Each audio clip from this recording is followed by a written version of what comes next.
नमस्कार, आप देख रहे हैं 9 की 9 खबर और मैं हूं आपके साथ विभा उपाध्याय। सबसे पहले बात बिहार की उस परेशानी की जिससे हजारों की आबादी प्रभावित है। नदियों में उफान से जनजीवन अस्त व्यस्त हो चुका है। कई जगहों पर तटबंध टूटने से लोगों में दहशत है।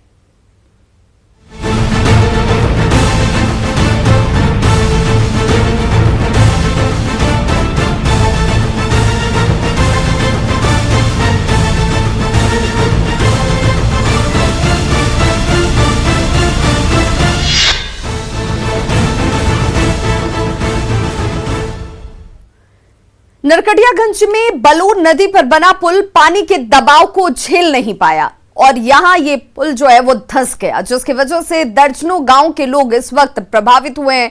पुल पर आवागमन ठप होने से लोगों की परेशानी बढ़ गई है। तस्वीरें जरा देखिए, ये तस्वीरें उसी पुल की हैं जो ध्वस्त हो चुका है और आवागमन यहां पर ठप होने से लोगों की परेशानी किस कदर बढ़ी हुई है। बताया जा रहा है कि करीब 5.5 करोड़ की लागत से पुल और अप्रोच रोड का हाल ही में निर्माण कराया गया था।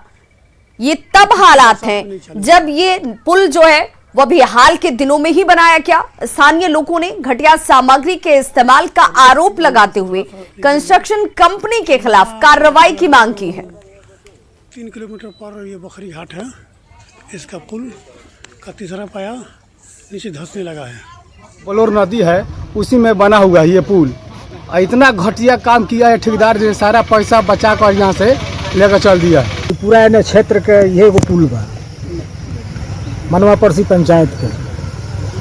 ई पुल धस रहल बा, ठेकेदार के लापरवाही की वजह से पुल एकदम गिर रहल बा। कोनो एकर एथी कइल जाओ सरकार के तरफ से। फरवरी में ई चालू भइल, आई पर डैमेज हो गल, ध्वस्त हो रहल बा। कर पाया तीसरा का पाया पर गिर रहल बा। हमरा उम्मीद बा कि अब पहले के बाढ़ में धस रहल बा और पानी तो का होई। तो एक अनुरोध बा कि हमरा की कार्रवाई को ठेकेदार के अनियमितता के वजह से ही धस रहल बा सब। अररिया में जहां नूना नदी का जलस्तर बढ़ने से नदी पर बने पुल का अप्रोच रोड कटने लगा है और स्थानीय लोगों की चिंता बढ़ गई है। 5 साल पहले करीब 5 लाख की लागत से इस पुल का निर्माण कराया गया था, लेकिन अब तक पक्का अप्रोच रोड नहीं बन पाया। नदी का जलस्तर लगातार बढ़ता जा रहा है, सड़क पूरी तरह से कट चुकी है और ऐसे में जरा अंदाजा लगाइए कि जो लोग इन रास्तों से आवागमन कर रहे हैं उनके सामने अब विकल्प क्या है। अररिया में बाढ़ ने फिर से दस्तक दे दी है। तस्वीरों में साफ तौर पर देखा जा सकता है कि किस तरीके से सिकटी ब्लॉक का जो है ये सालगुड़ी गांव है और यहाँ पर बरदहा से कुचहा जो प्रधानमंत्री ग्राम सड़क योजना अंतर्गत पुल निर्माण जो होता है उसमें करीब 2 करोड़ रुपए की लागत से इस नूना नदी पर पुल का निर्माण कराया तो गया, लेकिन 2017 के बाद अभी तक जो है इसका अप्रोच पथ, तस्वीरों में देख सकते हैं कि जो अप्रोच पथ जो है वो अप्रोच पथ अभी तक बनकर तैयार नहीं हुआ। ये पुल सालगोरी कुछा का नाम से है और 2017 से बन रहा है, अब तक कुछ नहीं हुआ है। दोनों साइड में कुछ नहीं किया है। आने जाने का कोई साधन नहीं है। गांव में पानी घुस गया है, कोई देखने वाला नहीं है। ना तो पुल को कोई देखने आता है, ना ही गांव को देखने कोई आता है। बस यही मांग करते हैं कि भाई जो यहाँ के लोग हैं, जो यहाँ के जिम्मेदार हजरात हैं, वो लोग जल्द से क्या आते हैं, मतलब ये कि इस काम को सही तरीके से लाए ताकि हम लोग परेशानी से बचें। अब चूंकि नूना नदी एक बार फिर अपने उफान पर है, गाँव डूब रहा है, तो लोगों में जनप्रतिनिधि और स्थानीय प्रशासन पर काफी आक्रोश है। ग्रामीणों की मांग है कि इस पुल का जो अप्रोच पथ है वो जल्द से जल्द निर्माण कराया जाए। सतीश कुमार, न्यूज़ 18, सालगुड़ी, अररिया। बूढ़ी गंडक नदी में आई बाढ़ से मुजफ्फरपुर शिवहर स्टेट हाईवे पर आवागमन पूरी तरह से ठप हो गया है। मुजफ्फरपुर से शिवहर की बस सेवा फिलहाल बंद है क्योंकि मीनापुर के मिल्की गांव में स्टेट हाईवे पर बने डायवर्जन पर 4 फीट तक पानी बह रहा है। इमरजेंसी में शिवहर जाने वाली छोटी गाड़ियां कांटी से घूमकर जाती हैं, लेकिन बाइक सवारों को खासी परेशानी है और इस परेशानी को कुछ लोग देखिए कैसे उगाही का धंधा बना चुके हैं। ये तस्वीरें उस उगाही के धंधे से जुड़ी हुई हैं जहां पर बाइक की भी नाव की सवारी करता है। नाव के जरिए इस पार से उस पार बाइक को और बाइक सवार को ले जाने के लिए अच्छी खासी रकम ली जाती है। बाइक को नाव पर लादकर पार कराने के लिए 50 रुपए वसूले जाते हैं, यानी 50 फीट की दूरी के लिए 50 रुपए। इससे लोग बेहद नाराज हैं। लोगों की परेशानी का जायजा लिया न्यूज़ 18 संवाददाता सुधीर ने। मुजफ्फरपुर के मीनापुर में बूढ़ी गंडक में तबाही का मंजर ये है कि आप देखिए, ये मुजफ्फरपुर से शिवहर जाने वाली स्टेट हाईवे है और इस हाईवे पर आवागमन पूरी तरीके से ठप हो गया है। यह निर्माणाधीन ब्रिज है और इसके बदले यहाँ बगल में डाइवर्जन बनाया गया था और इस डाइवर्सन पर देखिए कि कितना पानी है। आसपास रघई पंचायत के सभी गाँवों में बहुत ज़्यादा पानी भर गया है। डाइवर्सन है और डाइवर्सन पर नाव चलती है। दूसरी तरफ हम लोग देखेंगे कि यहाँ कितने सारे बाइक सवार खड़े हैं जो अलग अलग इलाकों से आए हैं और इन्हें मुजफ्फरपुर की ओर जाना है। और क्या इंतजार है? जाना है गंज बाजार जो है कि कोई रास्ता ही नहीं दिख रहा है। रास्ता नहीं दिख रहा है, अभी तो कोई रास्ता नहीं दिख कैसे रहा है। जाइएगा? और घूम के जाना होगा मुजफ्फरपुर होकर के। बहुत दूर पड़ जाएगा। वो तो कम से कम 40-50 किलोमीटर फेरा पड़ जाएगा। क्या नाम हुआ? संदीप कुमार कुशवाहा। ये इनको जाना है मुजफ्फरपुर, लेकिन 40-50 किलोमीटर। क्या क्या काम है? नेवरा बाजार कैसे होगा? घूम के जाना पड़ेगा उधर से। नहीं जाएगा। नहीं, इधर से तो जाने का रास्ता है नहीं। बगल में नाव है। नाव वाले पैसे मांग रहे ज़्यादा। नाव वाले ज़्यादा पैसे हाँ, 50 रुपये मांग रहे। तो यहाँ देखिए कि ये एक नाव की सेवा बहाल की है स्थानीय लोगों ने। यहाँ के लोगों ने इस डाइवर्सन पर एक नाव की सेवा बहाल की। आसपास के दोनों तरफ से आने जाने वालों को गुजारते हैं, खास करके मोटरसाइकिल सवारों को सेवा देते हैं। जी सर। कैसे कैसे चल रहा है? हम लोग तो मोटरसाइकिल इस पार से उस पार कराते हैं। आदमी आता जाता है, 5 जन खट रहे हैं, उसको जो मजदूरी हो, जो इच्छा हो देने का हम काम करते हैं। कितना लेते हैं? जो देना हो, मांगते नहीं है कि जो देना है कि नहीं। ज्यादा मांगते हैं 50 रुपया? नहीं, 50 रुपया नहीं। क्या हालचाल है आसपास? क्या स्थिति है आसपास? आसपास में तो सर पूरा टापू बन गया हुआ है सर, चलने के लिए मुश्किल है। डार भर पानी हम लोग गांव से हिल के आते हैं कौन सर। गाँव हुआ? रघई गांव है सर हम लोग के। अच्छा, जी। कितना अंदर घर होगा? लगभग यहाँ से 1.5 किलोमीटर मेरा घर पर। कितना परिवार होगा? लगभग मानिए ना सर 700 से 800 परिवार हम लोग के बाढ़ के चपेट में आ चुका है। डूबा हुआ? जी, सब डूबा हुआ है सब। भोजन पानी का? भोजन पानी का सर कोई व्यवस्था नहीं है सर। नहीं कोई क्या नाम व्यवस्था। हुआ? राजू कुमार मालाकर सर। तो देखिए, ये लोग हैं, ये युवा हैं और हम लोग थोड़ा सा अंदर आते हैं। देखिए जैसे जैसे आगे बढ़ रहे हैं, ये डाइवर्जन पर है और ये डाइवर्जन पर ये लगातार पानी बढ़ता जा रहा है। थोड़ा डर भी लगता है, पता नहीं कहाँ गड्ढा हो।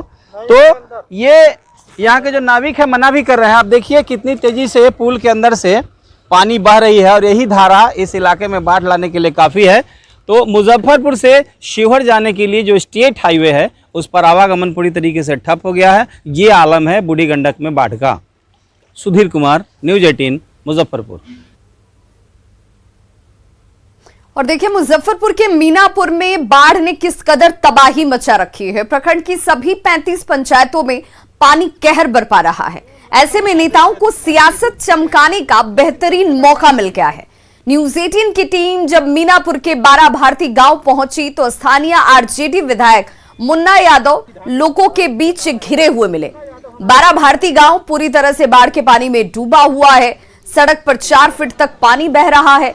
घर घर में पानी घुसा हुआ है। लोग बांधों पर शरण लिए हुए हैं।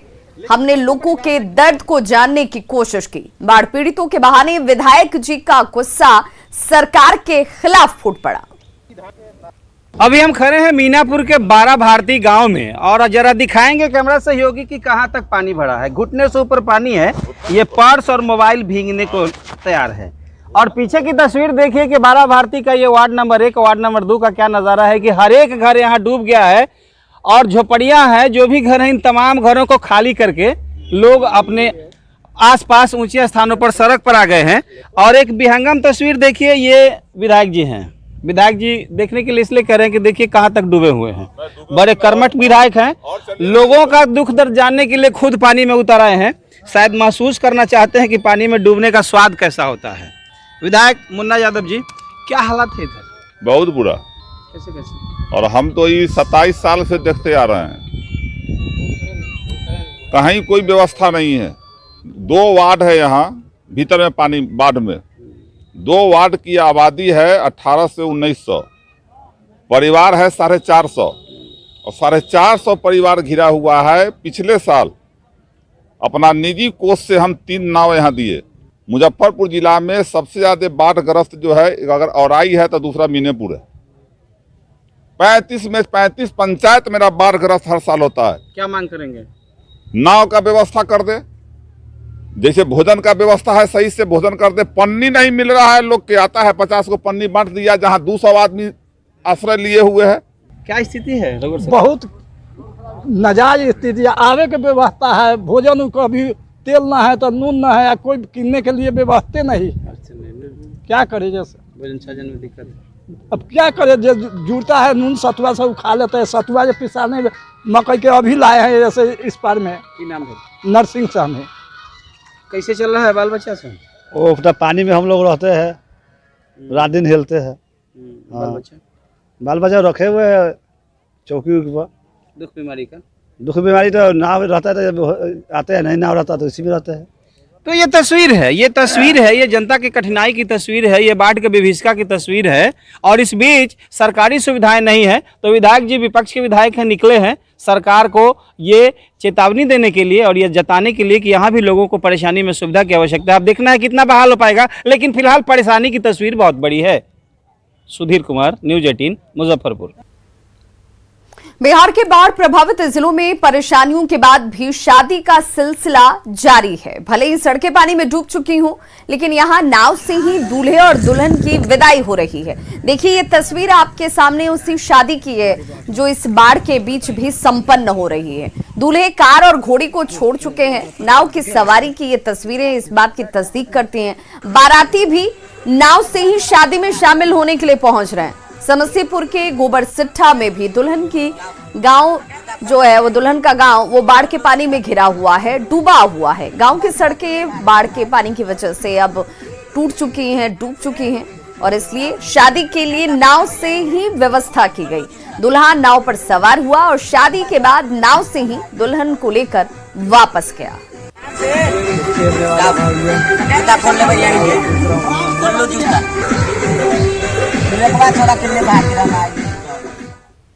वैशाली के सदर अनुमंडल के लालगंज में भारी जल जमाव की वजह से लोग बेहद परेशान हैं। जिन लोगों के घरों में पानी घुस गया है, वो अपने परिवार और मवेशियों के साथ खुले आसमान के नीचे फुटपाथ पर जिंदगी गुजारने को मजबूर हैं, जहां न बिजली की व्यवस्था है और न ही खाने पीने का कोई इंतजाम है। वहीं कुछ लोग पास के एक निजी कॉलेज में यहां पर रुके हुए हैं, शरण लिए हुए हैं। भारी परेशानी झेल रहे लोगों ने प्रशासन से मदद की गुहार लगाई है। क्या दिक्कत है? ठेहुना भर पानी लगा हुआ है, घर में तो रोड पर रहा है, खाना पीना के दिकदारी है। बच्चा सब रो रहा है, डर नहीं लग रहा है यहाँ पर सांप गुजर का? सांप गुजर के बहुत डर लगता है। क्या दिक्कत? दिक्कत है पानी में होती है। सांप अब रोज हाकी ले थोपड़ी पार के हाक दी ले और पानी में सुते ले हेले के काल परसों से आके यहाँ सुते था।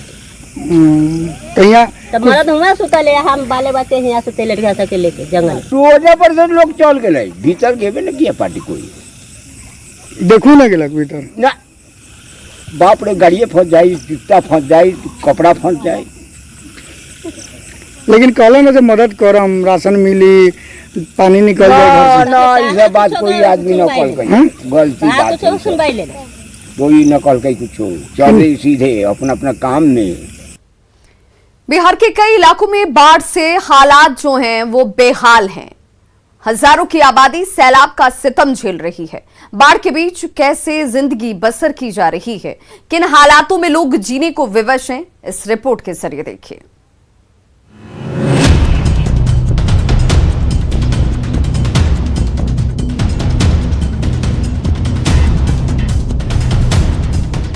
तस्वीर दरभंगा के केवटी प्रखंड की है, जहां कोठिया के पास जमींदारी बांध टूट गया है। लोगों की माने तो बांध नहीं बना तो कई गांव के डूबने का खतरा है। अभी तक यहाँ बांध टूट गया, तकरीबन 20 फीट टूट गया है। अभी तक कोई सरकारी महकमा यहाँ पर नहीं आया है। जेई साहब, एसडीओ साहब, सबका मोबाइल नंबर बंद है। यहाँ रात भर वो वहाँ कोठिया में परेशान थे हम लोग, वहाँ बांध के आए हैं। अभी यहाँ जो है तकरीबन 20 फीट बांध टूट चुका है।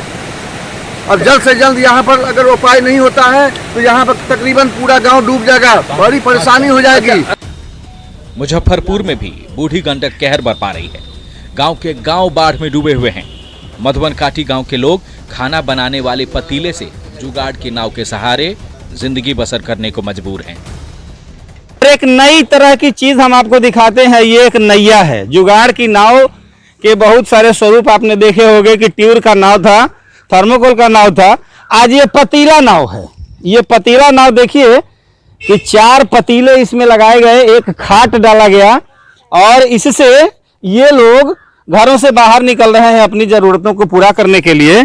आखिर इस पतीला नाव का क्या विशेषता है? ये पतीला नाव, ये पतीला नाव हम लोग बनाए हैं अपने से जान की सुरक्षा के लिए।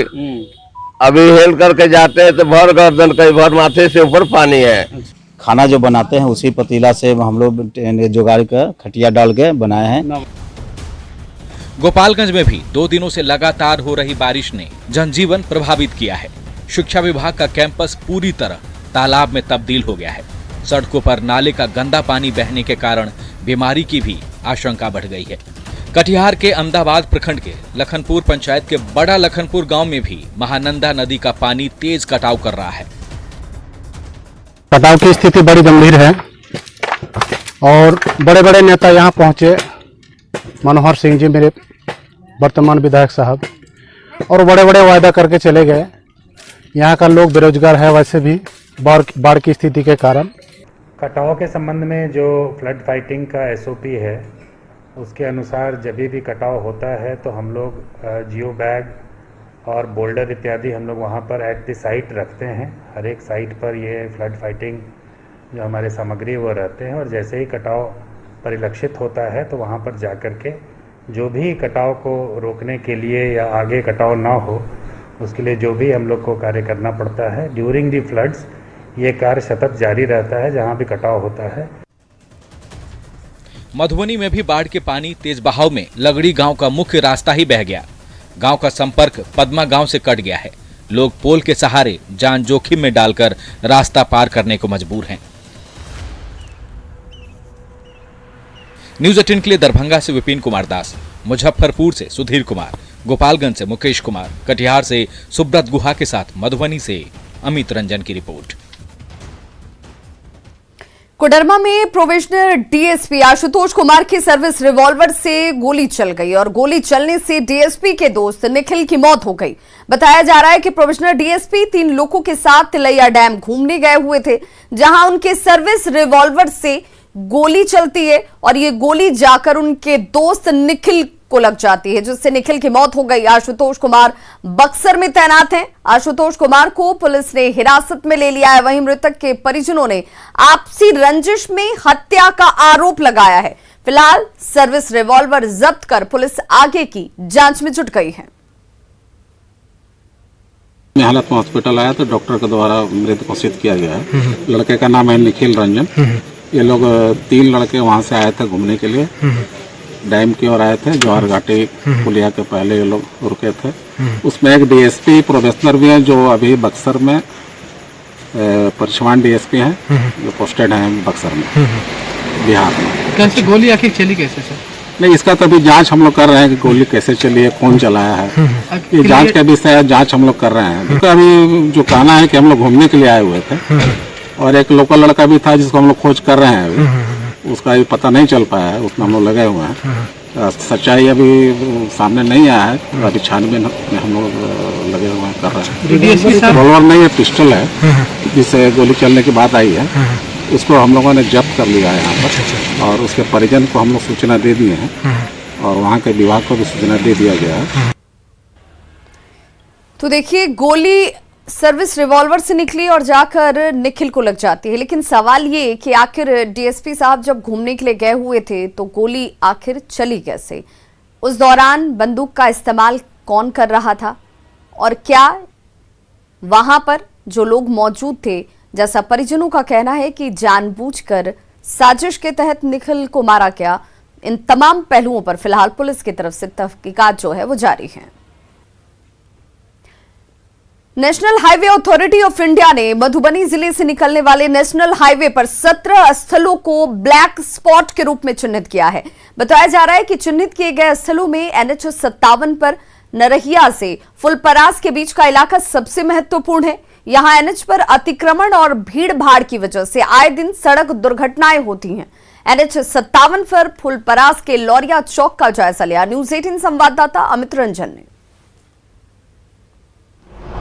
सड़क हादसों में कमी लाने के मद्देनजर NHAI ने मधुबनी जिले में 17 स्थलों को ब्लैक स्पॉट के रूप में चिन्हित किया है, जिसमें यहाँ मधुबनी का जो फुलपरास अनुमंडल है, फुलपरास में ये करैया से लेकर फुलपरास का लोहिया चौक तक ये इलाका जो NH57 का इलाका है, ये एक्सीडेंट का जो मेन जो वो ब्लैक स्पॉट वाला जो स्थल है, उसमें इस जगह को काफ़ी प्रमुख माना जा रहा है। इस इलाके में अभी मैं यहाँ फुलपरास के लोहिया चौक पर हूँ।